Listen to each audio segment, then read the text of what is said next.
Scott Parker, founder, CEO of Hearts Bluff Music. Welcome to A Minor in Reality. Thank you for being here. Thanks for having me, man. I love coming out here, and I love the studio. I love you, our longtime friendship. Yeah. And this is awesome. Well, really, thanks for being here. Yeah. So as you know, we run a no bullshit zone here. We're going to talk not only about the things that have worked in your career, but the things that haven't worked, which often lead to the things that work. So maybe start us off a little bit. I'm always curious. People to me are always informed or are shaped by their youth, by growing up around other humans. Talk a little bit about mom and dad and a little bit about the early years. Well, those other humans, my parents, my dad was a military pilot.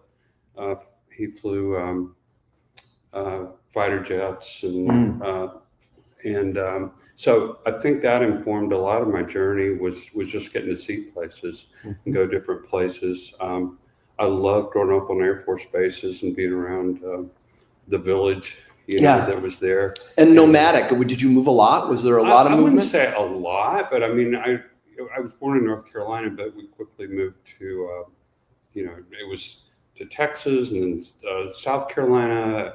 My junior and high school years were in Idaho. And, Idaho. I love Idaho. It was great. And I think that shaped me too with, when he came back from Vietnam, he got a cool stereo. And he brought and our first albums were actually on reel-to-reel tape, quarter-inch reel-to-reel tape. And about that time, I was also got my first guitar. Okay. And so I immediately kind of migrated into listening, but also trying to write songs. Yeah, really, that early? And So in your teens, well, it was more like learn a song, but then like kind of twist it to make it my own. That never happens. And then, I remember some of those early albums, like Peter Paul. There was, a lot of their albums, but like Peter, Paul and Mary and the Kingston Trio and the folky stuff. Then I got later into everything. What was the band that you went, oh, here we go? Well, it sounds trite, but the Beatles, obviously. I mean, it was that was, and I think that's where I became not just a student of the song, but of the recordings themselves, because they were so masterful. You think about what was done on very little. 4 tracks. Yeah, literally. Yeah, and then. Later, shaped by a lot of the Laurel Canyon stuff, probably from Call It Beach Boys to Jackson Browne to Ronstadt to James Taylor to all that kind of West Coast scene, Fleetwood Mac, and great songs, right? Great songs. Yeah, great songs, great songwriters. And there were things we shared together. There weren't, we were probably all listening to similar stuff. Now, what about mom? Where did mom fit into the music side? Was she part of? She got me to my guitar lessons. Well, there you go. And they weren't necessarily musical families as such, but they did grow up. Both of them were Church of Christ, which was all a cappella. I was going to say no instruments in the Church of Christ, right? Yeah, so there was a real love of harmony singing and a real, just in their own right, great songs. So was there any kind of were you exposed to the bluegrass scene, kind of being in South Carolina? I think it's all in there, and of course, we would listen to.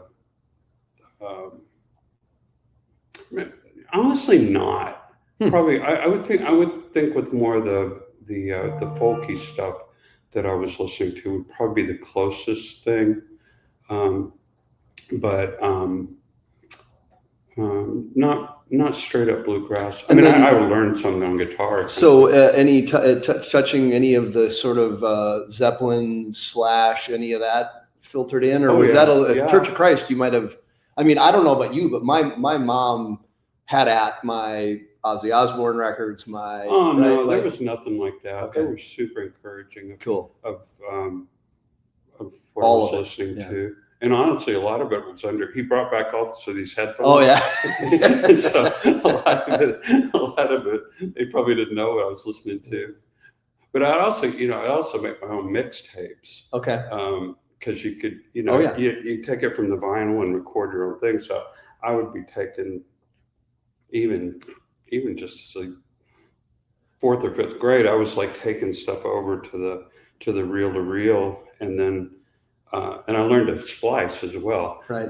I got a razor blade and I learned how to cut it together. Yeah, I didn't know there was such thing as splicing tape, so I used Scotch tape. I remember often I had one of those Panasonic mono recorders, and right. I get we'll get into this conversation about audio, right? But I this whole idea that music is really the connection from the ear to the heart, and the medium and the fidelity, all those things are sort of secondary to people who are professional in the audio business. They're like, oh my God, like you can't.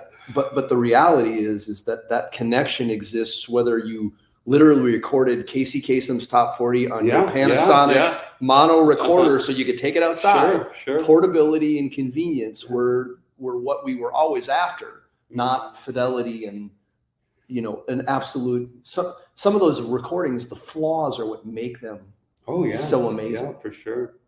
And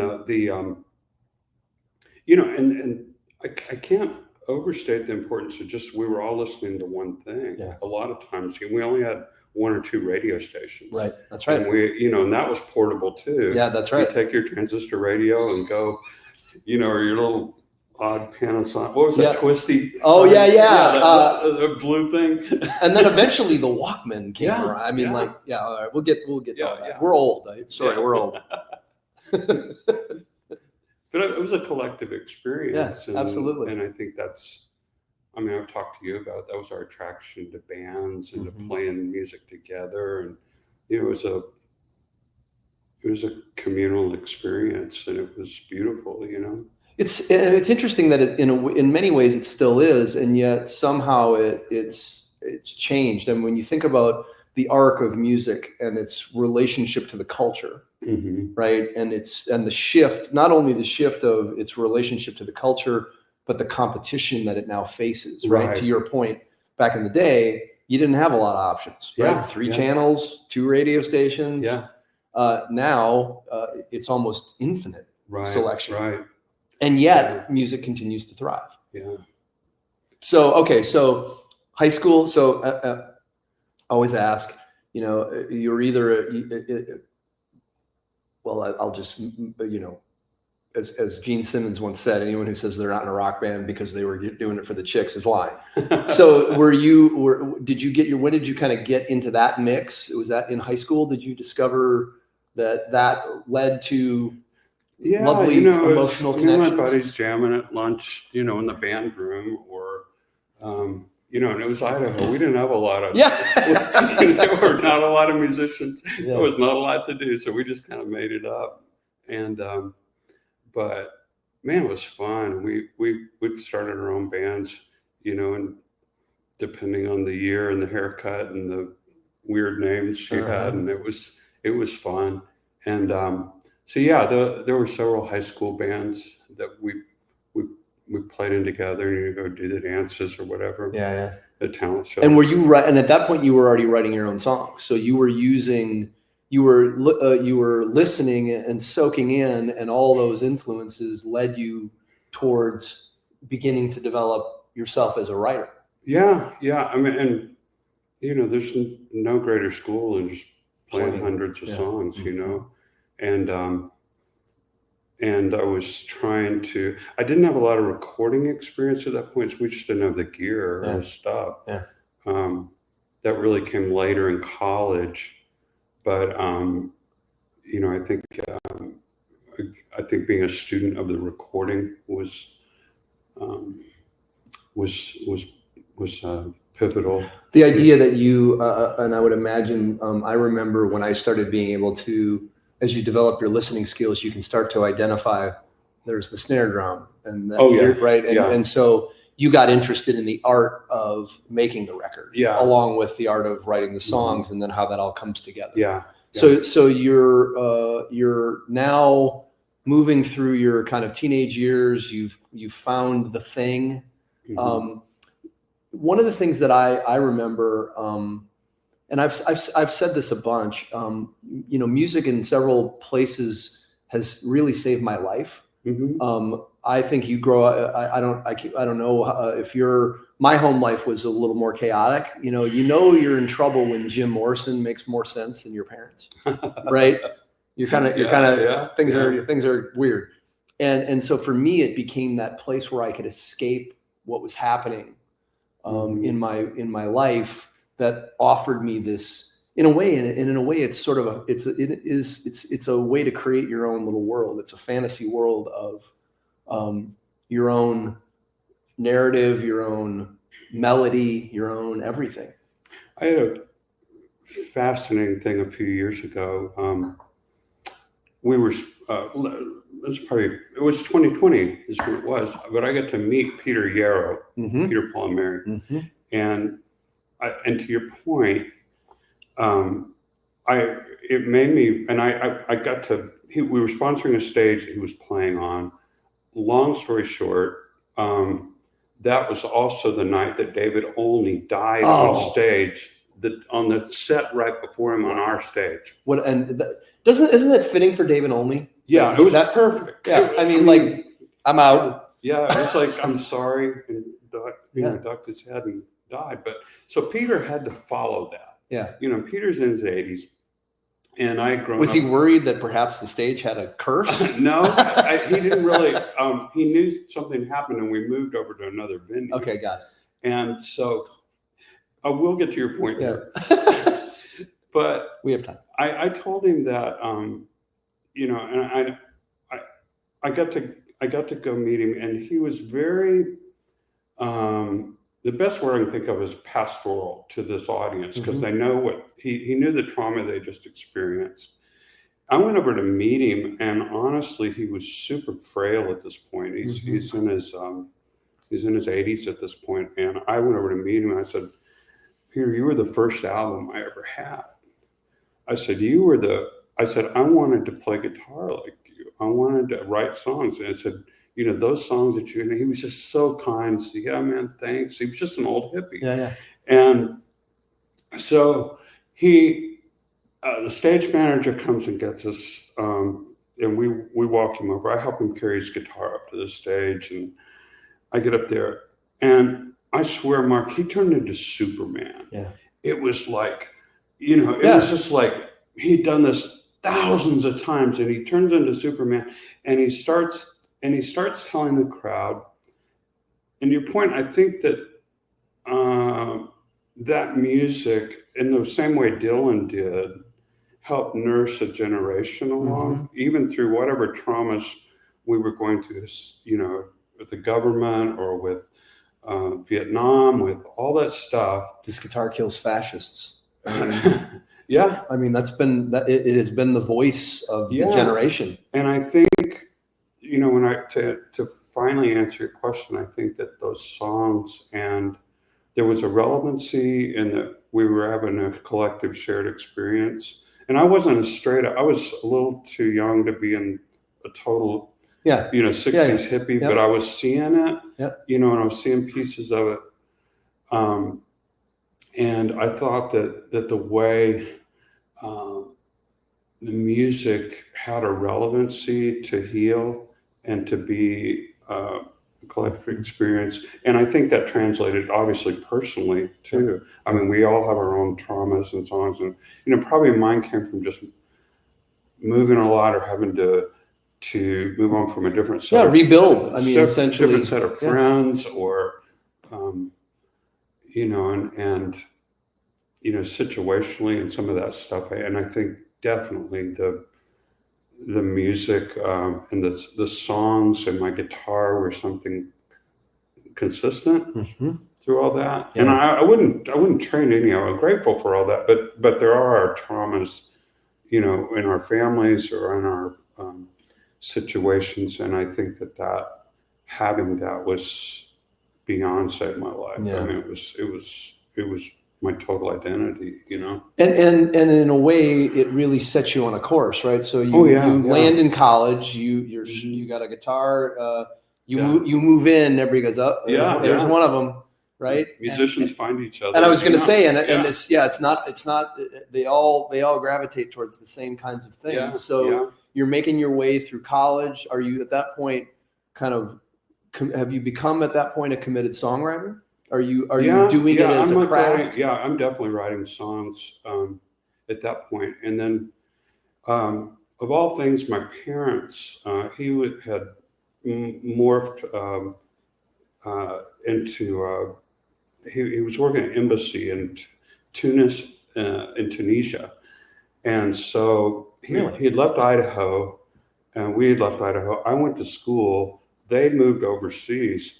And so that was before cell phones and email or anything. Yeah. And I felt really alone. But it was also a great adventure.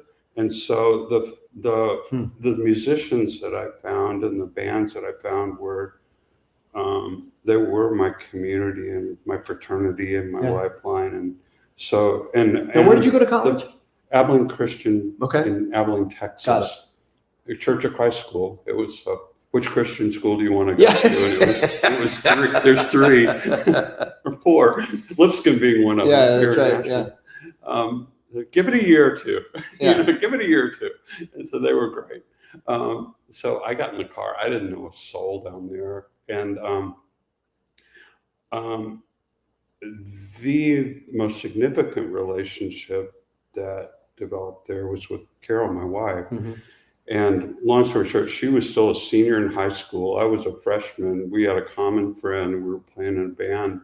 And so our earliest dates were, some road gigs. And so we got to know each other. And that just that was over 45 years ago. Yeah. So we took the adventure together and then got married right out of college. And during college, we were traveling for USO shows, and we're traveling internationally a lot in the summers and doing different countries. And then we got out of college. My brother, who had been booking us, started working for a booking agent in Seattle, and kept us busy 300 nights a year. Wow. Okay. So you were for 3 years. Wow. And was that a mix of covers and originals? Yeah, it started as covers, that always does, right? And you're trying to make money, and that morphed into we're going to sneak in some originals. That morphed into as we got up on we were touring a lot in the Pacific Northwest, which felt like home country to me, so we ended up in Portland, Oregon. Okay. And that had about what year? That would have been 85. So 86. Portland hadn't gotten hip yet. It was still. Was it really hip already? Good. Yeah. Was it like in a little Asheville? Great. It had a great music scene, and you had in those days you had bands like New Shoes and Quarter Flash and Quarter Flash. Oh my God. Well, Brian Willis, he was their drummer. Yeah. And Brian is one of our lifelong collaborators, and he, backing up, we were playing all over the Pacific Northwest, and that's when you could still get a lot of regional airplay as well. And that was a big driver to crowds. And so it was a Carol Mack band, and we were playing. We're just playing all up and down I-5. And at that point, it had gone almost all originals. Right on. And so we were getting stuff on the radio. And depending on the year and the haircut, it went from the, the corporate rock caravan days to more, we kind of settled into the Americana space. Yeah. And I'm really thankful for the clubs and the radio stations and stuff at that point that would still play indie artists. And it's interesting how that dynamic has shifted in a way. We'll get to that, right? And still then you had limited selection, right?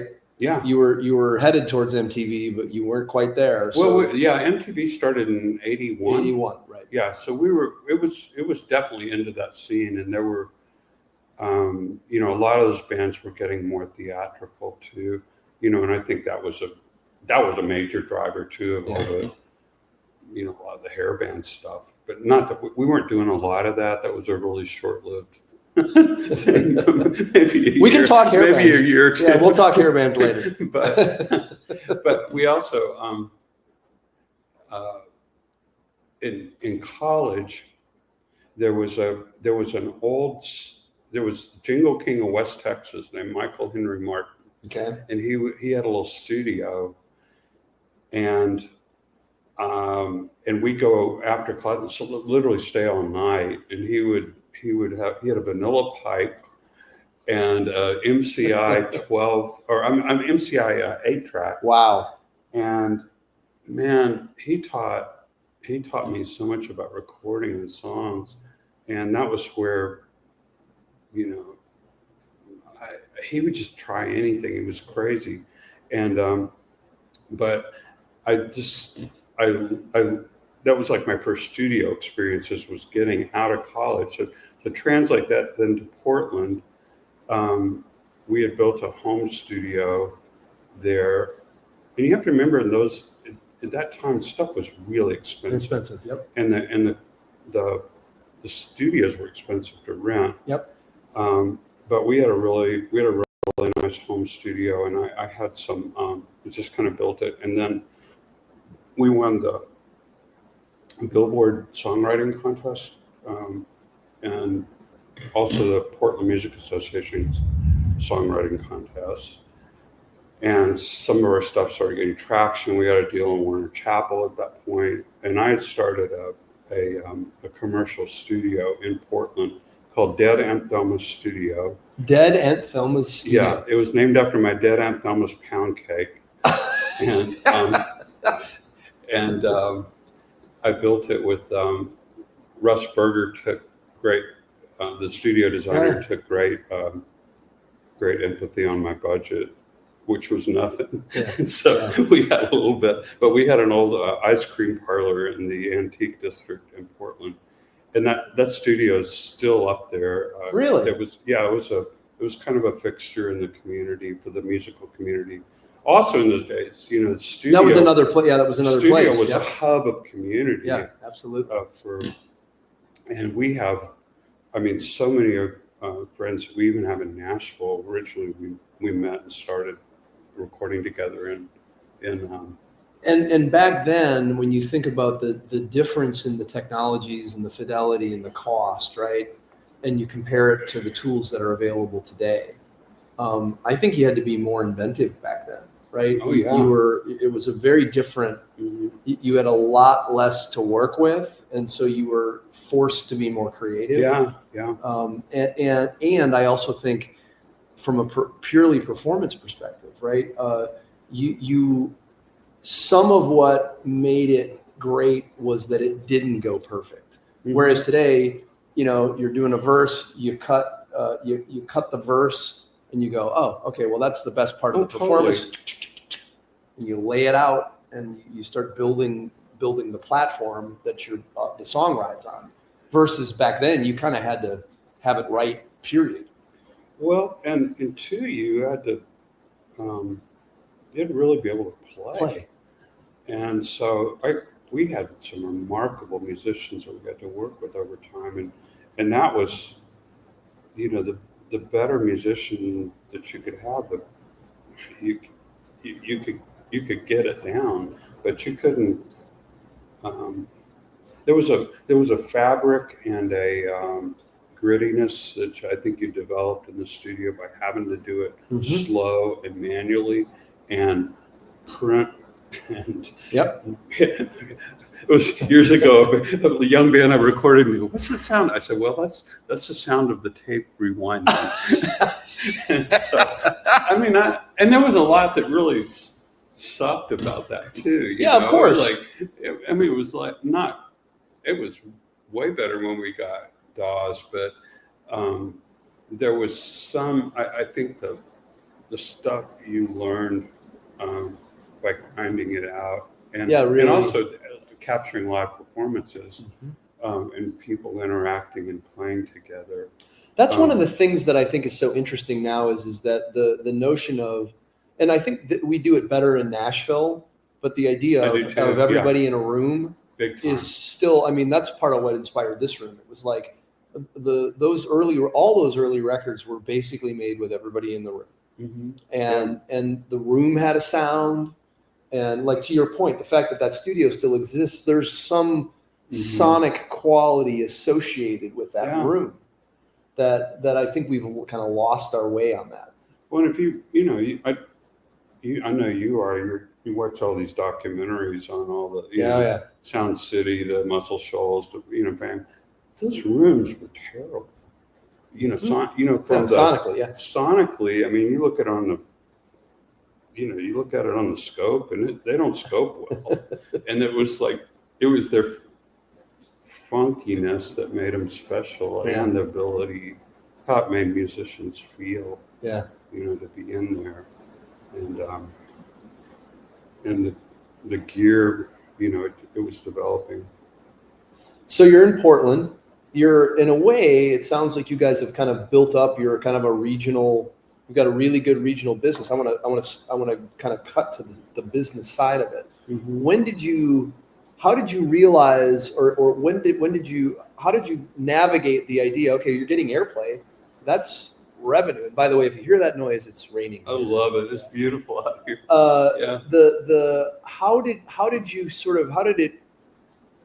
How did it dawn on you, or what was the moment where you went, we can make? You were making money playing live gigs, right? That's really, in a lot of ways, that's how the business really still functions. That's where all the money's made, comparatively.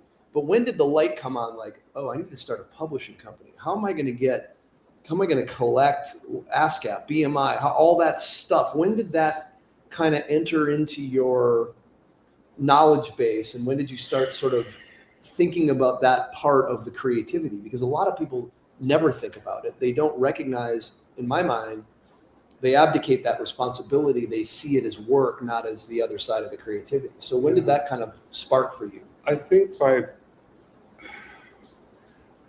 with us playing so much on the road, we were literally, we were having to keep track of those books and do business. There was a contract with every one of those gigs, and so I think if I look back on it, I was handling business. Yep. And I would actually read the contracts with the club owner. What? And that was, and those then eventually that turned into maybe a client at the studio, or maybe our first Warner Chappell deal, or, oh, by the way, we need to join ASCAP.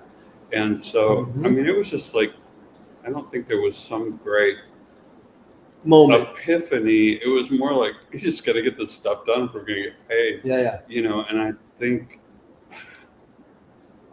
think I had this parallel acumen for being able to do that. And honestly, it was necessity. I mean, if you didn't watch your dollars on the road, you'd go broke. Yeah. And you always had that. I remember we used to play clubs, and most of what I was involved with on the road was unabashed hair metal mayhem, right? Which inevitably involves, which is ironic now. Yeah, right. Get me going. Grass doesn't grow on a busy street.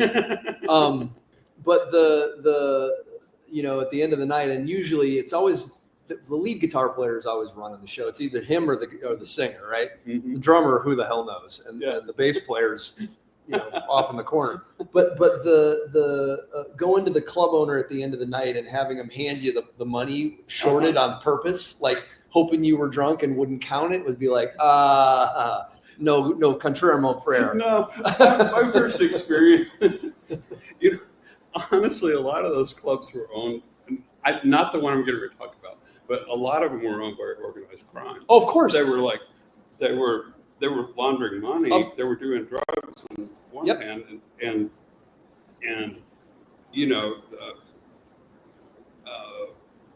there were other profit centers. There were other profit centers going on. Yeah. But well, and I mean, if you think about it, the music industry's roots are distribution and rack jobbing, and who is that? So one of our first West Coast runs, I get I'm going to settle up, and the guy was he was an incredible club owner in Northern California. His name was Gino. And Perfect. I go up to settle up at the end of the week, and he has everything. All the door is in a cash bag. Yeah. And so he hands the pile, and he says, "Okay, it's time to count it." And so I'm just, I don't know, I'm 20 at this point, 21, and I'm sitting on the other side of the desk from him, and I take the money, and I put it down on my lap, and I start counting the money. He goes, and he puts his hand on his other money bag with the gun in it. And he goes, no, Scott, you count the money up here, not down here. And it was the best lesson I ever got in due diligence. Yeah. It's like, you count the money out where everybody can see it. Yep. So he was he was honest. Yeah. He's like, I want you to, yeah. And then he showed me how to put the bills all in the same direction and get it ready for the bank. And here's my cut and your cut. But it was, that's hilarious. I learned due diligence Gino. at the point, count money at the point of a gun. I have a story about that, but for another time. So, but yeah, I think it was the business I developed out of necessity over time. Right, and also one of the things that I have always admired about you is you are very methodical. You're an unusual creative that way, in the sense that you are an I dotter and a T crosser, and that's fairly unusual amongst creatives, right? Yeah, and now I know to get people that are wired that way. I wouldn't say it's like this natural thing I have. It's something I had to do. Yeah. And I had to get really good at it, and notice detail and things. And so, you do what you got to do. That's exactly right. Yeah. So, all right. So Portland, you guys establish yourselves, you become a known quantity. You're earning basically you're earning a living making music, Mm-hmm. right? And that's the dream, right? Yeah. That every musician hopes that they can achieve. Yeah. So where does that take you next? I just attribute it to just a God story. I mean, we had the studio up in Rockin'. We were doing a lot of things there in Oregon and getting really good airplay. And our business at the studio was probably there was probably a quarter of it was agency work, like for Wieden Kennedy. Okay, yeah, got it. Yeah, there. so that's and so that pays the bills. those folks stuff getting on the Super Bowl and Nike and stuff, and you're like, we had several producers using that, the studio for that. There was a quarter of it was our own work and things that we were doing, and we literally had our Tuesday night club. We would get together. I would write, Carol and I would write during the week, and then get together with the band and work it up and record it live. Go in, run in, hit the recorder, and run back out. Yep. And then a quarter of the work was just local bands, and that, depending on the year, that that changed from a lot of great blues and jazz bands and pop bands that were there. And later that turned into more of the grunge scene that was happening. Yep, out of Seattle. Yep. Flipped over, maybe a year or two. I mean, it was killed everything around it. Yeah, including our deal. And then there was also a Oregon Catholic Press, which is, the engineer lived around the corner from us.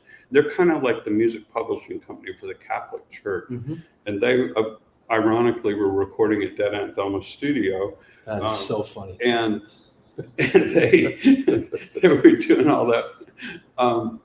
And they, within about a 3 or 4 month period, we got a publishing offer. Our Warner Chappell deal had ended in LA, largely killed off by grunge at that point. We're into the failure moment, right? Yeah, We're the first it was like kind of big moment where it's like, uh-oh. Yeah, and Carol had gotten pregnant with our daughter, Jessie. And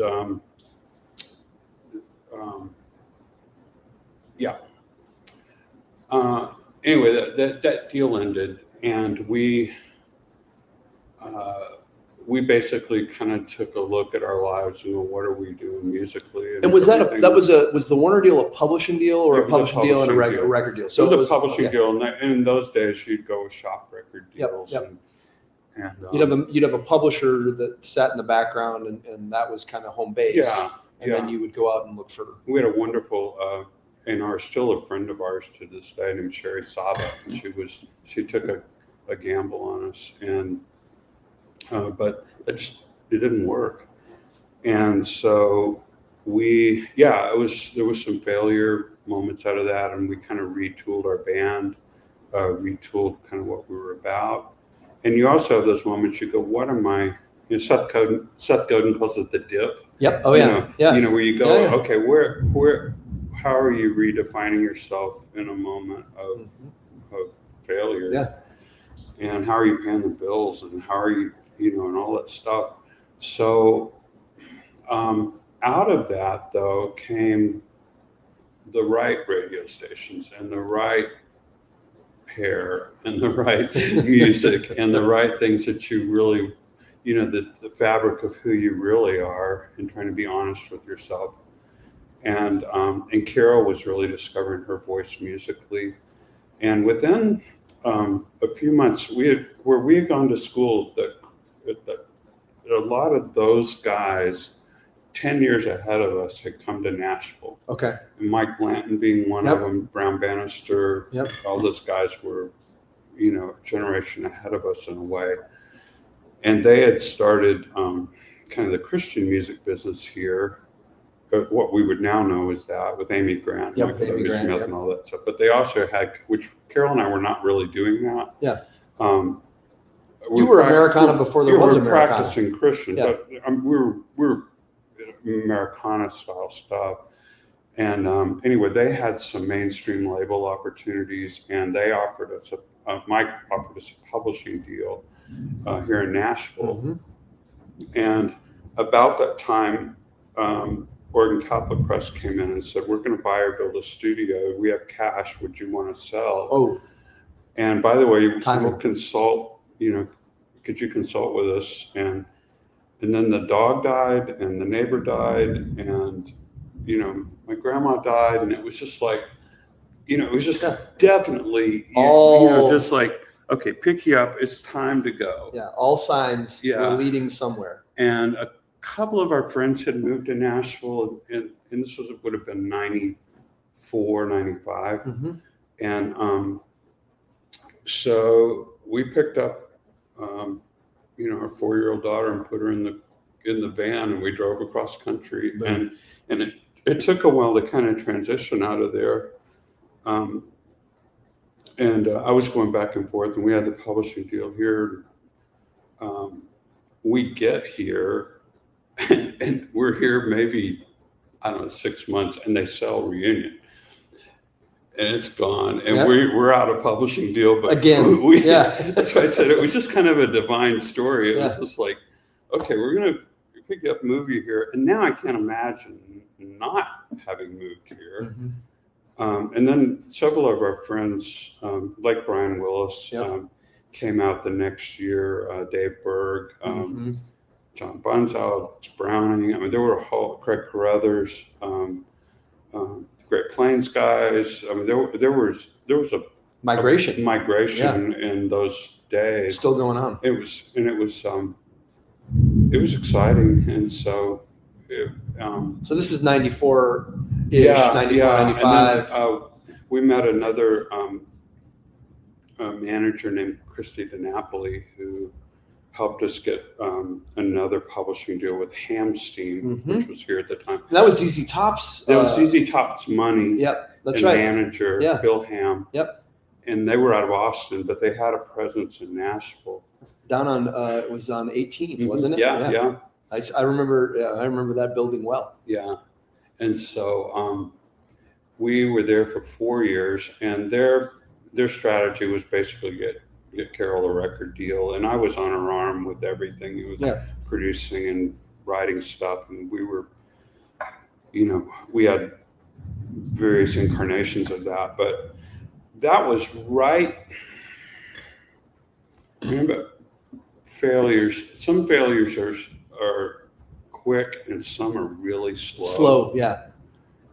And that's an interesting insight. It was slow motion watching, because it was the strategy was for the publisher to set us up, get all kinds of co-writes, get it, and that was.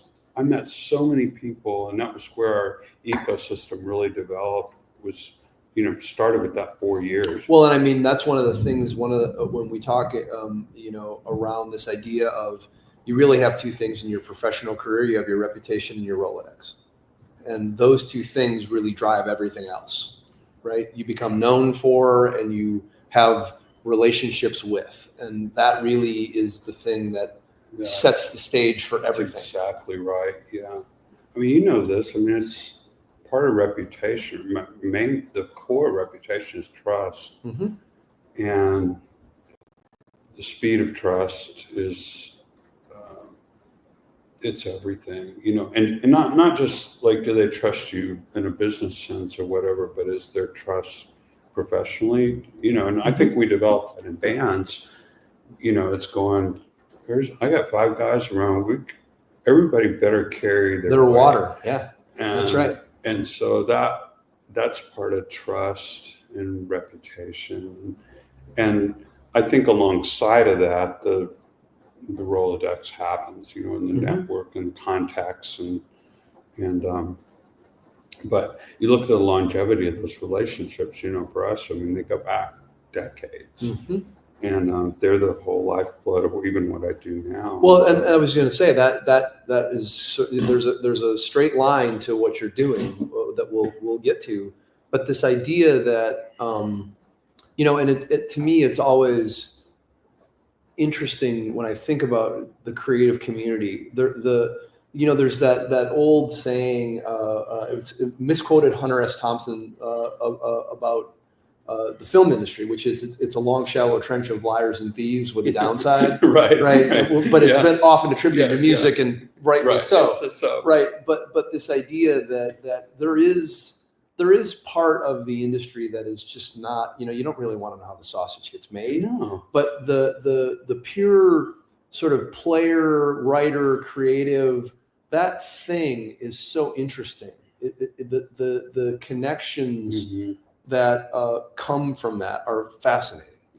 Yeah, and it was during that time, Carol had, you could just start seeing the cracks start forming in the old record business about that time. And that would have been late 96-ish, 97. You could see you could just see it starting. First of all, Nashville had gotten so overinflated with too much product and too many artists all competing for very a little narrow slice places. of pie. Yep. And also radio consolidation had gone on then, which had squeezed the amount of available play slots. Yep.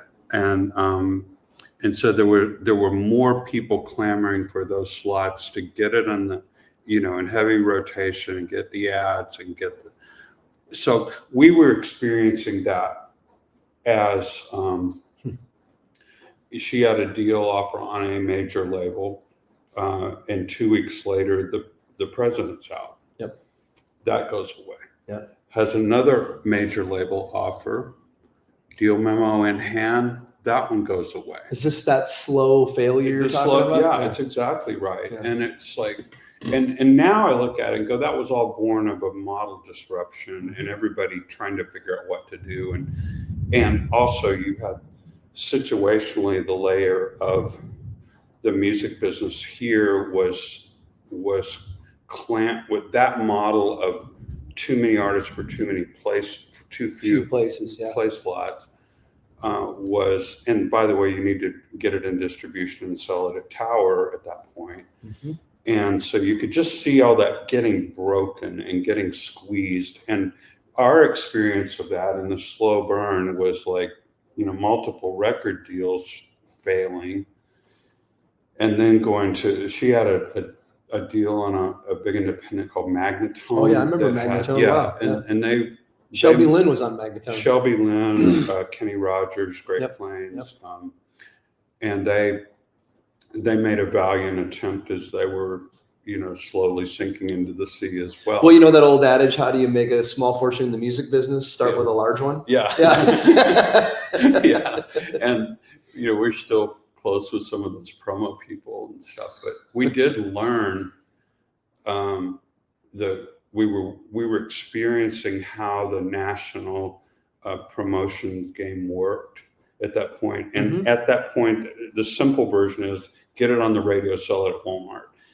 That was really the simple version. And by the way, which doesn't leave a lot of room for creativity, right? No, because what you're doing is you're writing to a formula to fit into a slot that fits into the slot on radio and fits into the slot. I don't miss that at all. Yeah. I mean, it's way better now of the opportunities you have and the diverse artistic points of view. It's almost like I think about the current place it sits. It's Reddit, right? There's thousands of subreddits, and so much, and the ability we could sit here now, put something together, and literally have it in distribution in an hour. Oh no, yeah. Everywhere. Now that's also the challenge. And we romanticize some of that, I think, because as time passes, but there was a lot really broken about it. And we saw it because we had built stuff at the regional level independently, and we didn't have all the great tools we have now, email lists, and it was postcards. It was very grinded out and make relationships with the program directors and do their cruises, play at the hospital, do what you needed to do. And then we get here and watch that at the national level and go, this is all a numbers game. It's about get the next ad, even though you're being played in some market you need to be supporting, you were actually get the ad number 61, get number 50, get number, and that created, its own momentum. And it's a cruel musical chairs game at that point because everybody's clamoring for that number one. And does that lead to sort of the lowest common denominator? Does that lead to less diversity in approach and thinking and writing? Well, and to the radio stations, I mean, there were ones that actually did play it for the music and meaning, but then they were few and far between. Yeah, it really is about what's the branded sound, and it's sort of like that today in terrestrial radio. What's the branded sound, and that's why everybody sounds alike. A lot of times you get it as generic as you could and write to that. And the great differentiator being the live thing a lot of times. But radio got to be super, we got through cycles of generic, and then there were disruptors that came in. So you've got kind of this late 90s moment, right? And we would be remiss in not sort of visiting, the Death Star that killed the music business, i.e. Napster, right? So you're coming into this new era where technology begins to start to steer the ship a little bit. Now, and when you think about today, the big technology dwarfs the media business, right? By a factor of, I don't even know what that factor is. But so that kind of moment in the late 90s, early 2000s where things are beginning to emerge. You were talking about, put the postcards. I remember working with a band that had built a great regional following, and they had this mailing list. Yeah, And I remember, trying to convince them that the way forward was going to be to send that list one final piece of mail and say, you're never going to get a mailer from us again. Go to this website and give us your email address. And the culling of that herd, but you end up with theoretically and interestingly, even today, first party data is still king, right? The idea that I can communicate to your inbox, that's not going away. Not in the near term. And so that's a big moment in really in the industry, but even more broadly in the world. So talk a little bit about that moment, and where were you guys at that point? So we saw the machine work. We were doing radio tours, and we were going, on all the country music channels and doing the network TV, doing the syndicated radio, and we were out grinding it out for that year. And at that point, you are essentially the man behind the woman, right? You're playing guitar, you're producing, you're writing, but she's really up front. And we had also built a really nice home studio out here. Not too far from here. Not too far from here. And I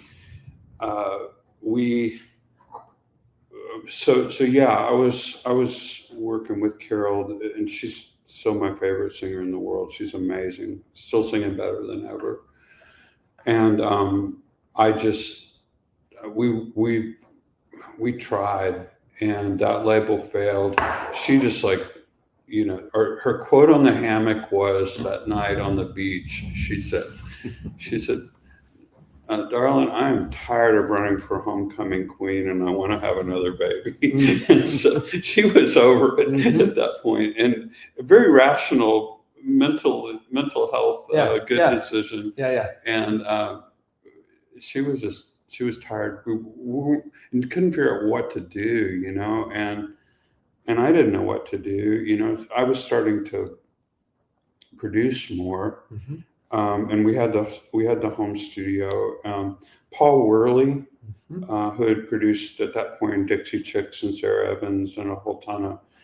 Paul Worley had a co-venture with Sony, a publishing co-venture, and he took me under his wing. Gave me a soft place to land. And I saw him recently at an event, and I teared up when I saw him, and I said, "You were this major stepping stone for me." And I was so grateful to him. And he took, and so I was doing more artist development stuff. I was working with James Otto, Will Hogue. Do you remember his first band, Restless Festus?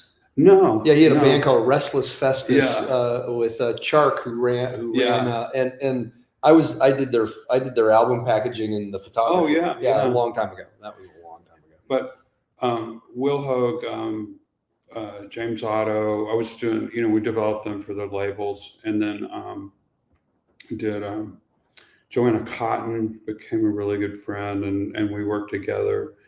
Sister Hazel. I was going to say, you produced Sister Hazel's first record, didn't you? No, a later record. Okay. Called Absolutely. And so anyway, I was piecing it together, and we had this. We also had this home studio in Bellevue. Little side note: Frank Rogers, my old engineer from Portland, Brian Willis, was becoming a pretty renowned engineer around here. Yeah. He was here. He knew about our home studio, and he knew Frank lived in the neighborhood. And so they started coming over, and Frank and his two partners, Brad Paisley and Chris DuBois, started Seagale in those days. And so Brad was doing his first 5 or 6 albums at our house. Brad Paisley, Daryl Worley, Josh Turner, all those guys Frank was doing, in addition to what, my own projects. So it was a fun little community. You're back to that gathering place. Everybody was kind of rebuilding and starting at that point. And so anyway, Paul gave me a really nice low pressure gig for 4 years. Carol's just writing on the side. we had our son at that point, and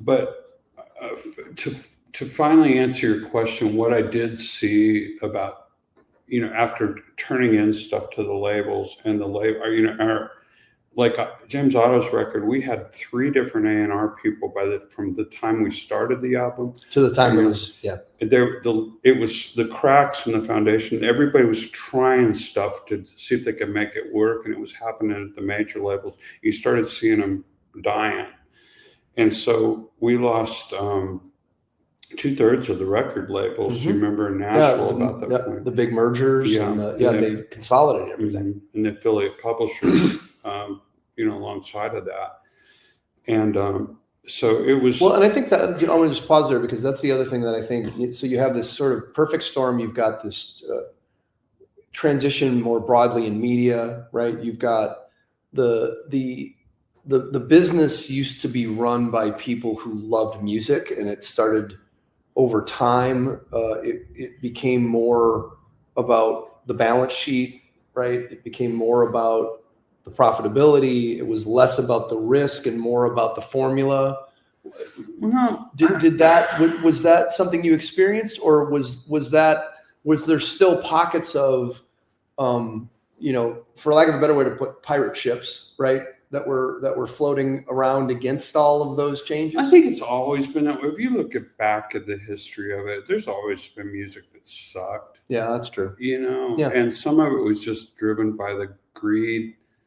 But then there's music that's really great that never saw the light of day, that didn't have sustainable models around it.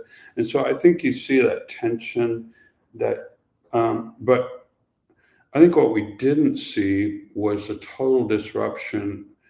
And like I said, we romanticize that old days, but you think about one pallet of CDs or vinyl, and you think there had to be millions of pieces shipped all over the globe from a loading dock, and then, by the way, be sure the record company be sure the retail got their cleans out the back. And I mean, it was dirty business, and it was very inefficient. And we had multiple times we had stuff on the air that was, there was no product in the stores. And so that happened all the time. So the delivery system was broken, and along with that, I think a lot of that died. And then Napster, the slow burn was, it took everybody 7 to 10 years of hiding their head in the sand and going, well, it'll go away. Yeah, it's a fad. The internet's a fad. Yeah, and they didn't they weren't trying to make money with it. They were just trying to kill it. Well, one of my and it's interesting, because I remember sitting in many offices saying, if you want a model for litigation and legislation of market share and how that works out, look at steel. Look at there are many industries who attempted to legislate and litigate their way out of out of the trouble that they were facing, and it doesn't work. You have to innovate your way out. But I remember when John Grady was running Sony, he told me, he said, you can't turn a boat this big that fast, right? Yeah, and that's why it was a slow burn. Yeah. Because they weren't really equipped to make those turns quickly. And what technology really did, and being one of those early technologists here, and recognizing the opportunity, and now we're into this quote unquote digital revolution for a minute, and it isn't all that we thought it was going to be, right? In a lot of ways, it's been an amazing transformation, and in other ways, we've lost things along the way that I think mattered, that we've lost in it, and the notion that it's going to level the playing field. We're kind of back to the playing field ain't level again, right? And meet the new boss, same as the old boss. It just took them a while to get to the other side. Well, and the other side of it is, it's such a fire hose of, if you will, data with music, 50,000 tracks a day being uploaded to Spotify. There's, it's just a fire hose, and it's not, now it's the opposite problem, is the noise. Mm-hmm. And now your greatest challenge is how do I sift through the noise and find the stuff that's meaningful to me. And do you find yourself back in the old archives more than you find yourself? I mean, from the difference, the difference between discovery today, right? In other words, I find myself going back to the things that are known for me, rather than out trying to find the next Led Zeppelin. I think it's both. I think there's a lot of great new music. I agree. So the problem is finding it and discovering it, sifting through the noise. And I think part of it is, we do go back to what is our comfort food and what were our genes raised on, and what was our collective experience and meaningful to us. It's amazing how a song can bring you back to a moment in time, totally, 25 years ago. Yeah. And what is super fascinating to me, though, right now is that there's so many, I'm going to call them kids, but let's say, teenagers even now, or even my grandkids, they're listening to old stuff. And so that's kind of the surprise to me. And I think there is something, and one of the first things you said about the way that those records were made, there's something in our pores that likes the humanity of it. They're not all perfect. There's a warmth to it. There is just the stuff of people playing together, and I think and the craft of it that would demanded you to go slow and to grind it out and to really be a craftsman about those albums. I think that resonates something in our pores, whether you're young, old, or whatever, and because they don't have that collective experience we did. So I go, now, what is it? Why do they like that music so much? Well, there's this whole, I love this, I can't remember who said this, tightness is not rigidity, it's looseness in unison. Right? So if it's sloppy, as long as it's sloppy together, I mean, the Ramones, the Ramones would have, they would never snap to the grid, right? When you think about and there's something about that is visceral. It's like, let's go. Yeah. Right. And I think a lot of that gets lost today in the desire to make it line up, to make it perfect, to make it, and some of that is manufactured by the way that we create, right? Right. As opposed to, you didn't really have a choice back then. It was good enough. It's like, oh, we're good, let's go, right? As opposed to, and I think, I don't want to get too spiritual about it, but I mean, you can feel when something has, when something's been cared for. And I think there's something outside of this, what we hear, that we experience, and AI can drop as many tracks into the world as it wants to and totally shoot it all out there. But okay, does it have that thing? And I think we have to have a little faith in that, because Rupert Neve said a really interesting thing. I saw him in a workshop video that he did, and he was a great audio innovator. Amazing innovator. Yeah, amazing. But innovator. He said a fascinating thing. He said, you have to remember that we don't just hear with our ears. And he said, and you mentioned the Walkman a while ago, and the Walkman experience, and our AirPods let us have our own experience. Way different from we can customize our own thing. Yeah, that's right. But that's all through our ears. And he said, you got to remember that your bones resonate, your blood, your body. Sonic frequencies are everything is felt. And I personally think there's a spiritual piece of that too. Mm-hmm. When someone creates from their being, love and their energy and what they're doing, that will come across. I think it's totally behind, there's so many, the live music scene, albeit killed off during pandemic, but the resurgence of that, of people being able to go and viscerally experience music and do it together, mm-hmm. it's tapping into the unseen. It's community. It's the unseen, and that is way different than 50,000 tracks being cluttered in your. Although it's interesting because I think the reality is and I think this again we're kind of in the sausage moment. Yeah. A lot of what's going on now live is canned tracks, right? Mm-hmm. It's just at 120 dB. Not all of it. There's still a bunch of bands that are still really doing it, but a lot of it's become performance art, right? Mm-hmm. Sure. With a soundtrack. Yeah.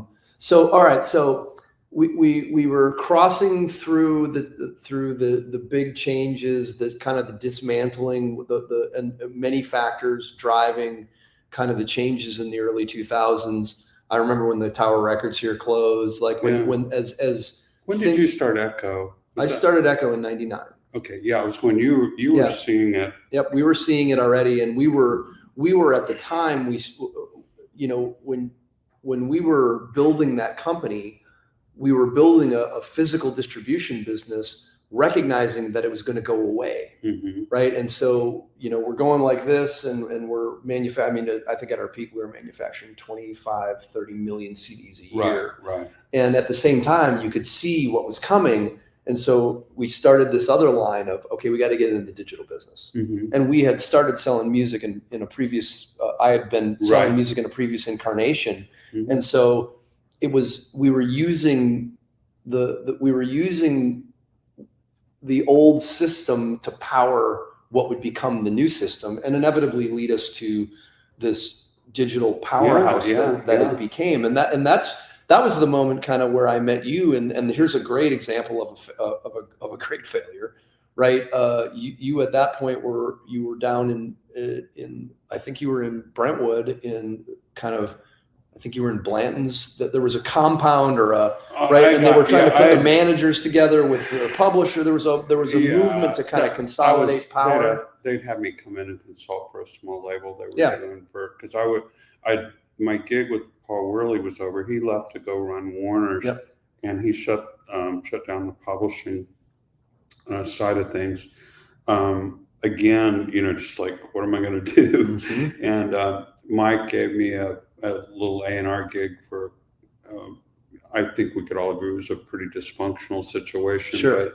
But that's where, I reconnected with you on some of those artists at the time. And it was during that time, that was out in Brentwood, but I was driving down Music Row, and I just started counting. I drove up and down, and I had a dream about Music Row being a ghost town. And I remember in my dream there were like skeletons in the windows, and there were cracked windows and cobwebs, and it was just like driving down. And that's probably some,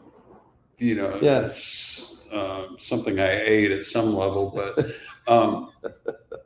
I did drive down Music Row, and I counted 43 for sale or for lease signs. Mm-hmm. And in depression counseling, I'm asking what's wrong with me. What did I do? Slow burn. What am I doing wrong? And what am I? Why are these projects not getting traction? And why I'm doing, I think, really great work, and these are great artists, but all my friends, I see them losing their jobs, but it was a slow burn. Yeah. And it was at that moment. I remember my counselor going, he said, you think maybe it's not you?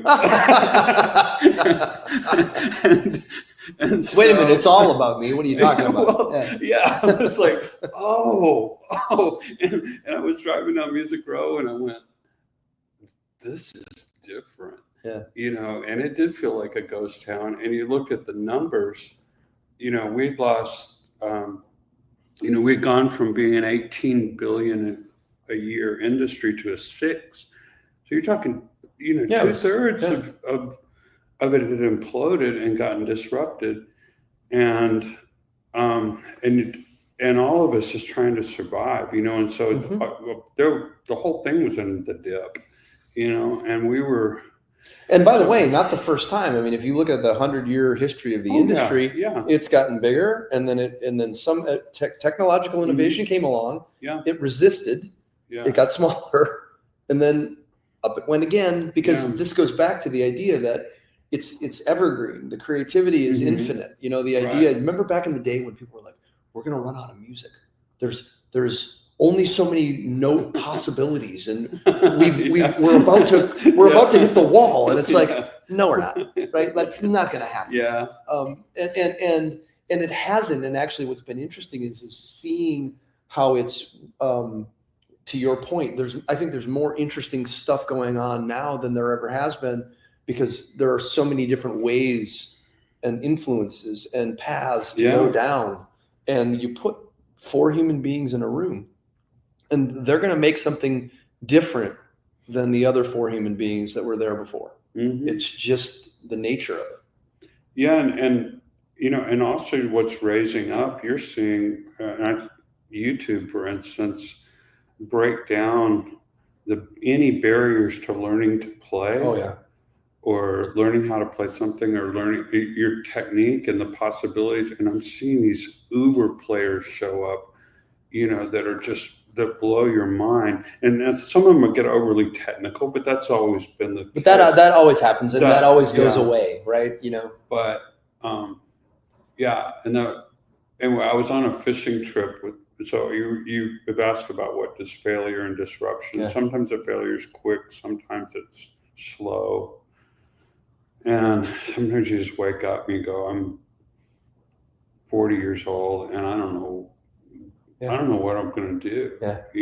And I've had that feeling. And it's scary, but at the same time, you just kind of faithfully walk through it, and you exist with the love and your friendships and the trust and the things that you built in the good times. Mm-hmm. And you do that. But I was on a fishing trip with my brother-in-law in Texas, and he and I are very close and good friends, and it's more than just a brother-in-law. Mm-hmm. He was there for me at some really pivotal times, and I told him, we were on a fishing row, I said, Eric, there's 43 for sale or for lease signs up on Music Row. The last project I turned in had 3 A&R people on it. I said, I don't know what I'm doing. Yeah. I said, I may go back to Portland. I don't know what. He said, well, I think if you look at it a different way, there's probably opportunity here.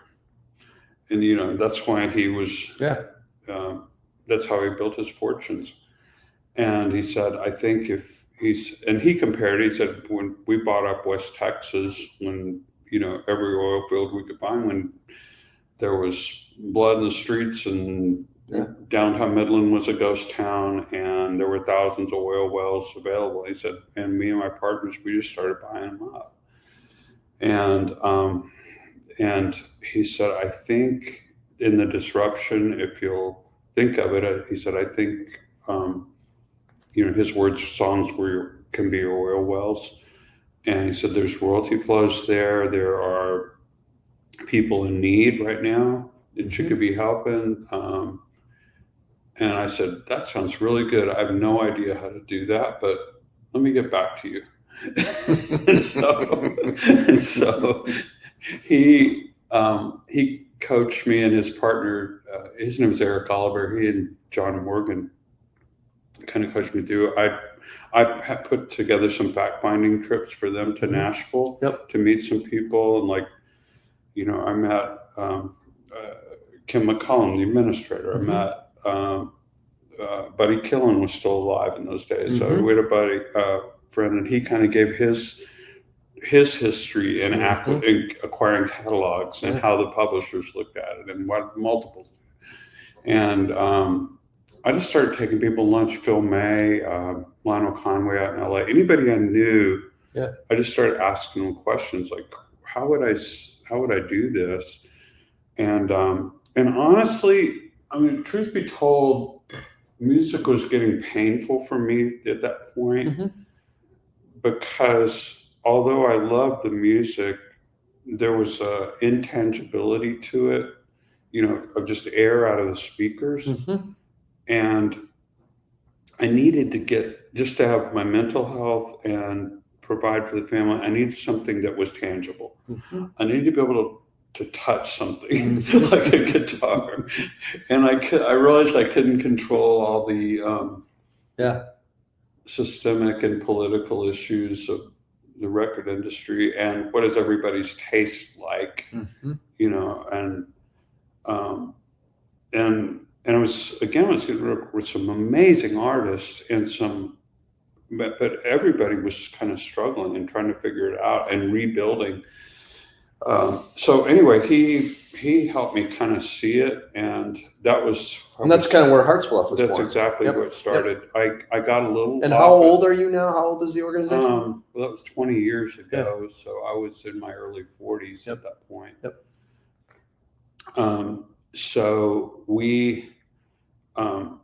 I got a little office, and Dennis Morgan's old building down there on 18th, right on the corner from Hamstein. And there was no longer in existence either. And building's still there. Still as ugly as it was when they built it. Exactly.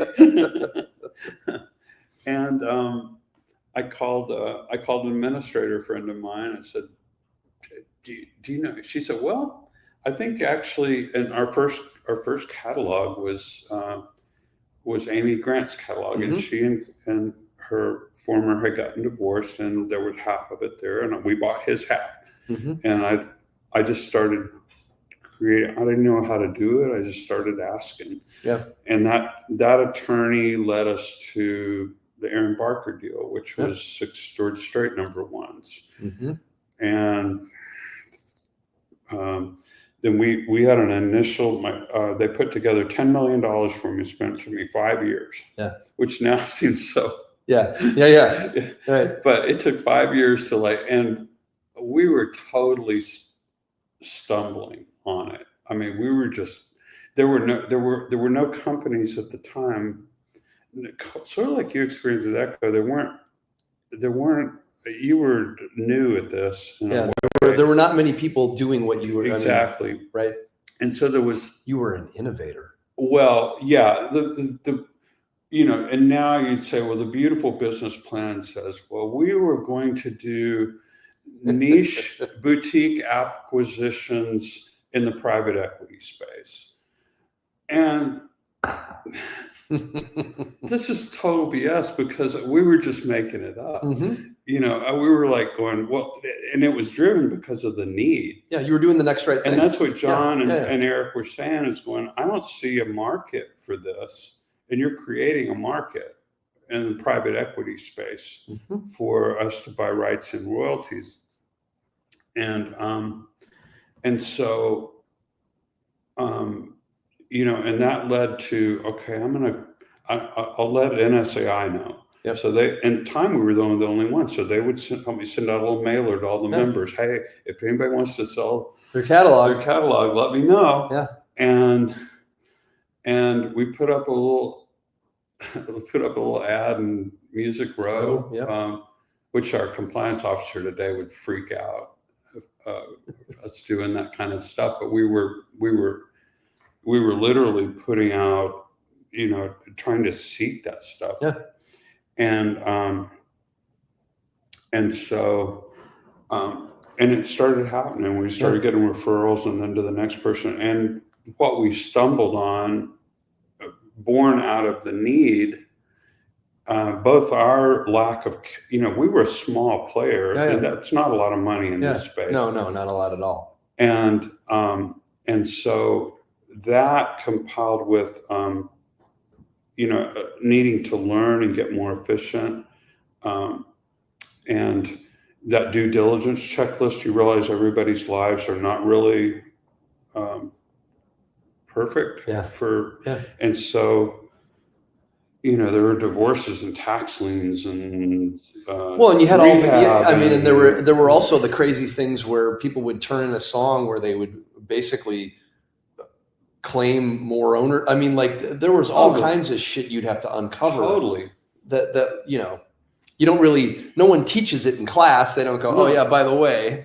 Well, and the data is also very inefficient at that point. And if you could get in a way, it still sort of is, right? It's just more of it. I have a funny picture of Buddy Brock when he was alive. He wrote, he was writing like Aaron Tippin's hits and stuff, and Stand and some of that. And I have a picture of him, and he shows up at our office. I said, we need to get your statements if we're going to value your catalog. And he shows up at our office, and he has this Busch beer. For 24 bottles. And they fit. His statements fit perfectly in it. He walks in, he's delivering his statements in his Busch beer bottle. I said, buddy, that's the most redneck thing I've ever seen in my life. Years later, Aaron Tippin told me, he says, yeah, I taught Buddy to do that. So, but we also started, at least he had them. And they were all on paper, and they were all mailed to him and everything. And that was not that long ago. But there was no such thing as getting a CSV file or downloading it from the portal or any of that stuff. That was all really, really recent in say the past 10 years.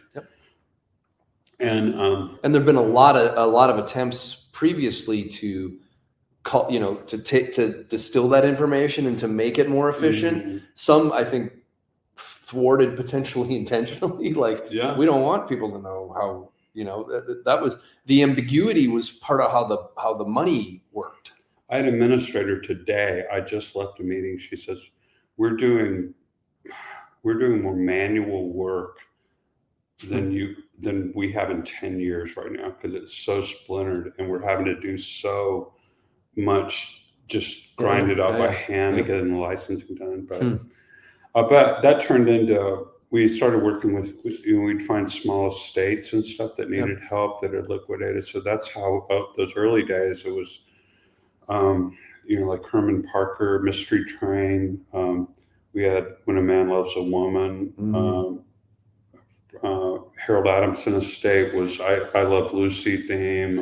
And you talked about that today young people are going back to those old, right? And so all that is old is new again. And some of those, the equating it to an oil well, right? Yeah, well, and technology's opened up the oil and those old wells again through fracking and I forget what they call it, but you can drill multiple ways with one well, one hole. And so that's exactly what's happened right now with the technologies. And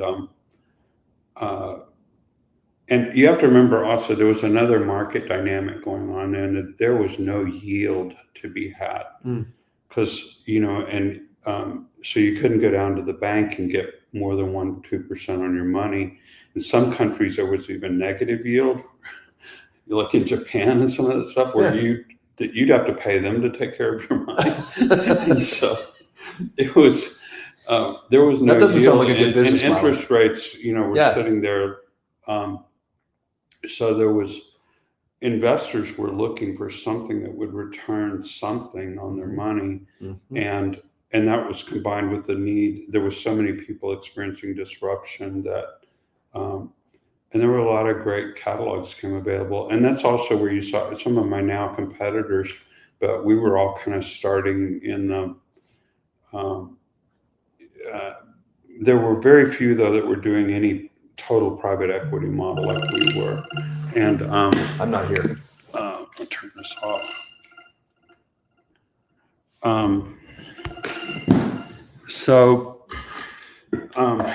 But so I think that there was some other market dynamics going on then, Mm-hmm. but also you remember the everybody's royalties were going down, Mm-hmm. and streaming had not really been a viable business proposition until about 2015, because it was all being litigated into place. The models were being formed. There was initial wave of fear, and then they had their own dip, and all this excitement technologically, and Moore's law helping computing. I mean, you had all that stuff going on. Yep, all at once around data. Yep, and even I'm sure Deco, y'all are having to build your own video players. Oh, I mean, when I think about the idea of today. All the stuff that we either built or longed for, you can pull. I mean, it's deployed. A lot of that stuff is not relevant anymore, in the sense that those systems are now built. So now it comes back to the connection from the ear to the heart. So that was it was by grace and by some really great mentoring from a lot of people and market opportunities. And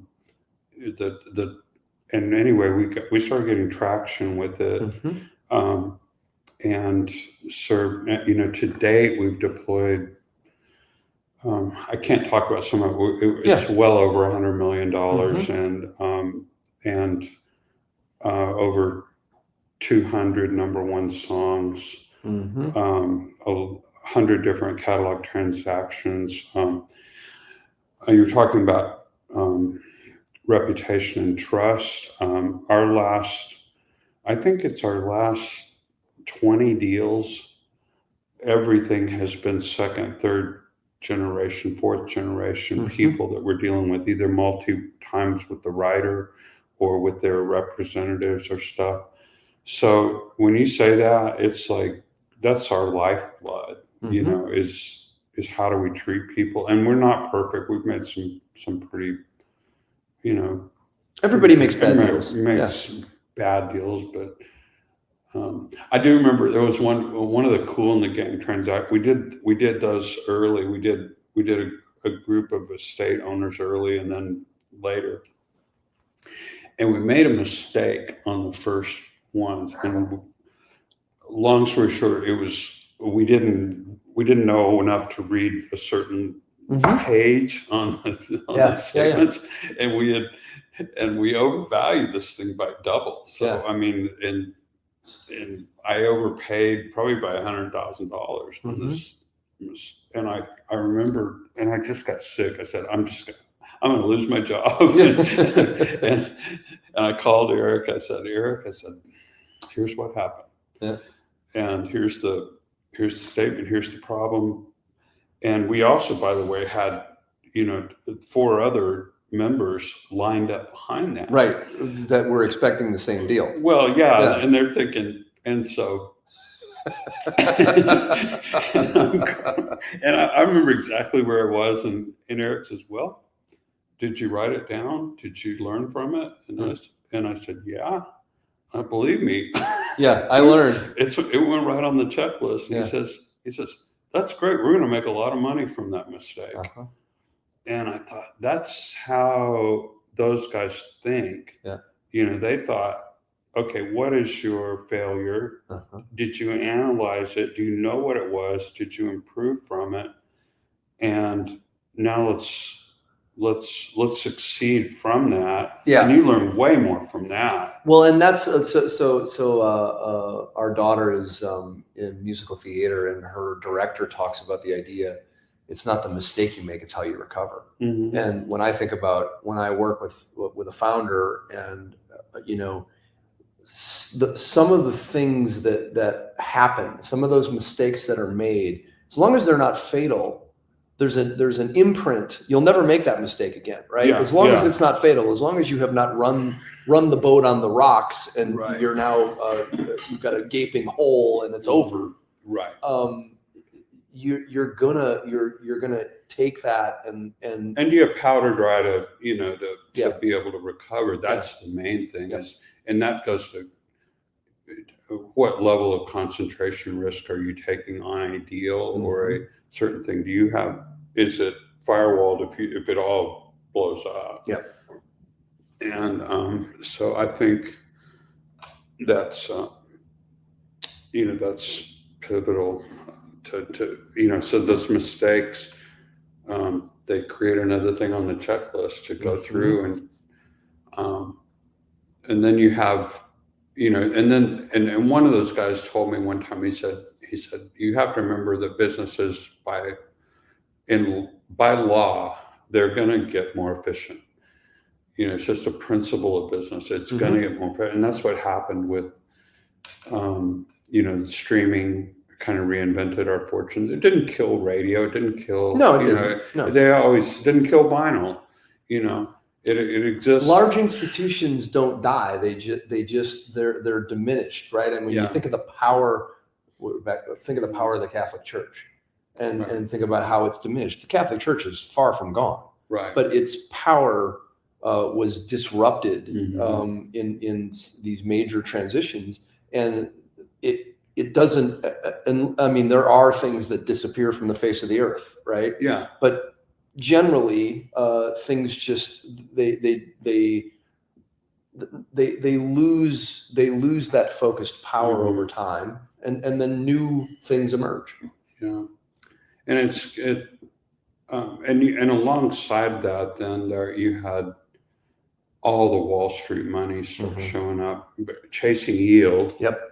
And going, hey, it's growing. Look at this, it's growing. I'm going, hey, you should have been here 10 years ago. Yeah, because it sucked. Well, and if you but if you think about that, history repeating itself, that same pattern has been going on in our industry and every other industry for years. Yeah, totally. And then you saw a lot of just massive private equity plays coming in. Some of them doing really smart things, some of them doing really stupid things. Yeah, and some of them doing it very publicly. Yeah. And so we've kind of watched that, and I made a decision with Eric about 4 years ago. I said, he said, do you want to go big? Do you want to raise institutional money? Do we do a $200-300 million raise kind of thing? And I looked at the market conditions, and I said, it's probably a crappy way to scale, but I think our opportunity is to stay underneath all that and just stick to our brand, stick to the trust, do these, sub $5 million deals, maybe bigger if we can, but let's exist down there in a boutique space, and where we have a lot of trust and reputation, and it's played out well for us. And so that's where you find yourself now. But you've also been able to take some of that winning and basically package it up and find a bigger buyer. A lot of that I can't discuss. Yeah, of course. With our, but I think it's reasonable that, for anyone in our position to at some point take some chips off the table in that kind of market. So particularly when the multiples get silly, right? Because we know the math. Yeah, you're already developed. You've got a good yield product, right? So you're returning nice, steady yield. But then someone knocks on the door and goes, I remember when it's the same thing in real estate, right? It's really just about what the market will bear. And at some point, somebody shows up and goes, you go, oh shit, okay, yes, right? Why wouldn't we? Well, I don't think all those people are stupid. There's some really smart publishers and some smart people, and they know how to benefit. And they have they're playing a different game. Yep. They have a different infrastructure, or maybe they're going public and need a certain EBITDA or whatever to show that those companies doing that. I know a lot of those are really good friends of mine, and I think some of them are brilliant, but you got to have a lot more people and a lot more infrastructure to pull that off. And then some of them are just stupid. Yeah. they're just coming in naive and they're high flying and think they can. We're going to show them. Yeah, we're going to show the music industry, and the music industry has a 100-year history of showing you. Yeah. Well, that old. How do you make a small fortune in the music business? Yeah. Start with a large one, right? If you're a dumbass, that's how it happens. Yeah. I think that's a time-tested tradition. Try to stay humble because it will kill you. And we have a very weird, unique. It's not unlike a lot of industries. We have this blend of free market combined with statutory, combined with consent decrees, and all this layer of 100-year history kind of glued together. And you look at the paths of licensing, and that took a lot of that. The technological disruption wasn't necessarily, some of it was the DSPs not wanting to pay, but some of it they didn't know who to pay. That's exactly right. And that leads me to this kind of question around, do you see a time as things continue to evolve where that gets simpler, where the idea, I remember the promised land in my mind was, as a creative, as a creator, someone here listens to it, and there's an accounting of that to me as the creator, and the closing the middlemen out of that creativity and that transaction. That was what Echo represented in a lot of ways. It was like, how do I eliminate all these people in between the artist and the fan? And it seemed like we were moving towards that, but it seems like in some ways, to your point, we've got these people who are doing more handwork. Have we regressed, or has it actually gotten better? And will it continue to get better? Will it become easier for creators? It's both. It really is. I think it's, and most creators I think will tell you this, that it's, in theory, yeah, you can do it all yourself and put it on, but it's, I just think we just each have different gifts. Yeah, that's right. And it's a team sport. I mean, I'm probably in the top 1% that understands a lot of this stuff. And I still, the past month, I've gone to like 3 or 4 different very experienced administrators going, can you explain to me how this piece of YouTube works? Yeah, and they can't. They have no idea. Yeah. And they're going, well, I think this guy has it figured out. Go talk to him. Go talk to them. And so I think the splintering of all these sources and channels, and mashing up with copyright law and 100-year history, and people doing it in their bedrooms, and and it's like, whoa. So I think it's going to be both. Some of it is way more efficient. We don't have to get statements in beer boxes anymore. You don't? Not for the most part. Yeah. I would prefer some days that it is when we get 1 million lines of code. Yeah. But it's it's both. Yeah. And it's going to evolve. But I'm really encouraged by, I every week or two I get, a friend sharing their music with me. Mm-hmm. And I think there's something with the personalized experience of it, again, that we can take a village approach to it. And we have big hits. I mean, we have the biggest hits in the world, and we see it. And I think there is that will happen. Yeah. We've got, we've got a bunch of the Luke Combs stuff. And I love Luke Combs. I love the music. I love the writers that I've gotten to deal with and all that. That developed organically, blew up, and it's a big thing. Mm-hmm. But, what's as satisfying to me is a buddy sending me a killer song, mm-hmm. And that he wrote for, his daughter wrote for their wedding, or there's meaningful stuff that occurs if you choose to be moved and be thankful for it and experience it again at that spiritual level again. It's both. There's the big experience and the little experience. And I find the little experience at this point in my life as meaningful or more so. Yeah. I enjoy doing house concerts for, 100 people with Carol as much as I've enjoyed playing big shows. It's way more satisfying. Well, there's a lot of wisdom in that, and some of that comes with having experienced the other, right? And that's the journey. So if you think about sort of as a last question to wrap us up with, when you think about your younger self, if you could have gone, knowing what you know now, if you could have gone back and tapped yourself on the shoulder and said, "Hey, buddy, here's the whole deal." Like, what would you advise your younger self to do? Well, part of it I have to watch, because I don't think I would remove pieces of the equation. Sure. You go, well, should I have moved to Nashville sooner? And gotten an earlier start here, but then I would have missed all that.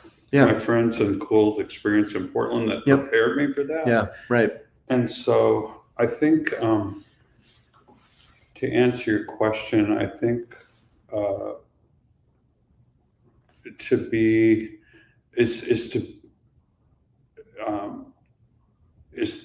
yes, take that adventure and do it, and so I haven't regretted any of those. And they haven't been easy, and they've been hard. Yeah. And there's been a lot of failures. But I think, it's kind of like if I could, I've been able to follow the songs all the way through from the first times I've experienced them here and on that, and slicing it up. And to be able to, the songs and the music have accompanied that journey the whole time. And I think being more fearless about that, and going ahead and probably if I was, I think all of us would go, well, man, if I'd only been better, if I'd just become a better guitar player. Yeah. Would things have changed? Or had I just doubled down on the writing instead of focusing on, one artist at a time? Had I put that writing across a bunch of different things? You always second guess that stuff, but at the same time, you've got to be, I think being more grateful along the way would be the key. And gratitude can be hard. When things are hard, it's hard to be grateful, right? But that's when it's most important. Yeah, and I'm not sure I really answered the question, but I think. Well, you kind of did. The thread is the songs. It's staying close. It's you've been following this path, and there's a consistency and a sort of a silver thread that runs through all of this, and it's that. Yeah. Right. And that, and coupled with the idea of being less fearful, of being more fearless in your pursuit. Jim Ed Norman said to me once, I just have walked through every door, right, and just gone into the next room, and that's in a way what you're describing. Yeah. And I think David Byrne said a really interesting thing, a book that I'd highly recommend, that How Music Works. Yeah, I've got it. It's up here. It's right there. Yeah, it's like he talks about that composition in the song. Is one of his layers of thesis in the whole book is that we think that song is driven by inspiration, and it is in our circumstance. But he said also songs are driven by venue that you're in. He said, think about a Baroque cathedral, for instance. Sure. He said that music cannot have any rhythm to it. It turns to mush. Yeah. Interesting. But Tootsie's Orchid Lounge or CBGB's, it's all about punch. Yep. And the atmospheric music doesn't work in that. Yeah. And he said, you think about, I was talking with one of Luke Combs' writers recently, Ray Fulcher, and he said, man, he said, I had to learn, when Luke got more successful, I had to start writing for the bigger venues. Yeah. It's a different type of composition. Mm-hmm. And I think being whatever venue and situation we find ourselves in, along the way, there is a song to be enjoyed or constructed in that venue at the time. Yeah. And I think it's really looking, if your life is like it is now, it's maybe a little more intimate and small and fun. Well, the music needs to reflect what your life experience is at that point. Yeah. And where it gets out of sync sometimes, I think, is when, and I would tell my younger self, just be more authentic to where you're at that point. Yeah. Because if you're trying to be something you're not, there's a place for acting in music and constructing a script for something. Yeah. There's a place for that, but there's also, that needs to be authentic. And I think that's recognizing the venue around you and what does the song, what is the song for that venue at that point? And I think as creators, we need to do that. And that could be as simple as your child, your parent, what's that song need to be? Or if you are, arena star, what does that song need to be? Yeah. But I think it's being more sensitive to expressing within the venue and the place that you've been given. Yeah. So that'd be what I tell young Scott. Well, Scott, thank you for joining us today. I love you too, man. It's so good to see you. Zach, pull the plug, baby. Let's get on live.